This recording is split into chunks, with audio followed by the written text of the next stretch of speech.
Hello, I'm Eric Singer.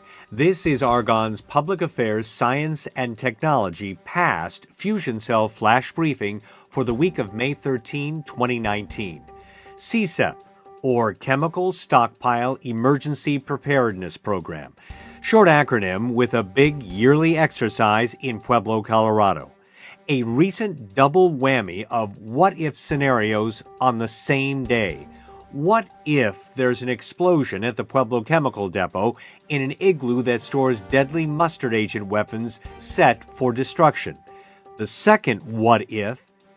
We're experiencing an incident down here in the rail yards in downtown Pueblo today. We have a tanker car from a train that has developed a leak of some chlorine. At this moment, we have response crews on scene from multiple agencies working on getting the leak contained. I believe the Pueblo Fire Department, as with a few others around the country that are involved in CSEP activities or have been in the past, is that we tend to have what I feel like is a leg up on a lot of other communities that don't get the opportunity to do large-scale incidents, especially on such a massive scale on an annual basis, and have the overall input from the federal evaluators and everybody else that allows us to improve. It's definitely been an asset to this region and most certainly to our city as well. Captain Woody Percival with the Pueblo Fire Department sees his city's CSEP exercise and training through the eyes as a veteran information officer. Starting 12 years ago as a public information officer, leaving that role more than 5 years ago, and now returning with a fresh, new PIO perspective, eager to learn new ways of doing things. I guess the personal part for me on the learning scale is to just remember to slow down, breathe, let the information develop.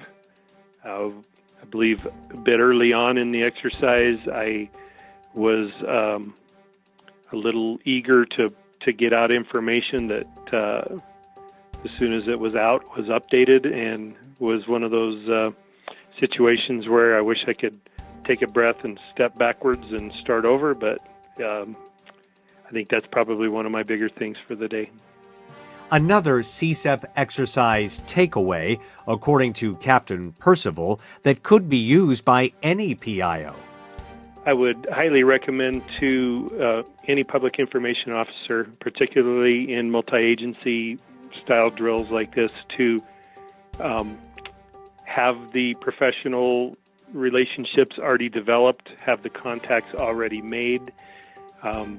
As we prep for our CSEP exercise every year, we get to sit down with our local PIOs and meet the new folks and work through issues, and that's probably one of the most valuable things that comes out of this every year, is that no person is an island when it comes to public information, and that we need to work collaboratively together to get that information out.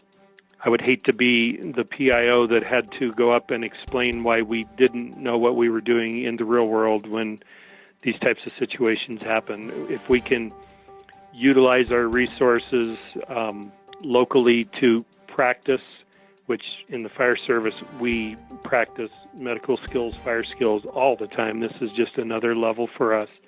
If we didn't do that kind of practice and preparation, I think the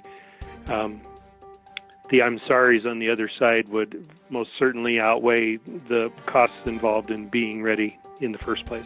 Being ready includes flexing your social media and online muscle during a citywide CSEP operation like this, and learning what works and doesn't. We do have a social media program through our department that definitely needs some fine-tuning, but I'm at the level as well as if I am going to be the main PIO here, that I need to learn what those changes are, and obviously that's such a rapidly changing environment that my experience from 5-6 years ago is not near as pertinent today as I would have hoped, and that's definitely what the exercise has helped bring to light for me. The CSEP program and exercise won't last forever. When the Pueblo Chemical Depot's mission is over, CSEP ends in the community. That could happen within 5 years. I believe as we move forward towards the end of the CSEP program here, I know that most of the people with the stakeholders that are involved today are aware of the importance of continuing our groups here, our risk communication network that we have developed, so we can stay in tune and stay in touch. I would sincerely hope as we move out of the CSEP area that our leaders would also understand the importance of information gathering, dissemination, and accuracy, and all of the relationships that are a part of that, and maintain that level even after the CSEP program has concluded here in our community. If you'd like to hear previous Alexa Flash briefings, like the Argonne Past Fusion Cell Facebook page and connect on Twitter and Instagram at Past Fusion Cell.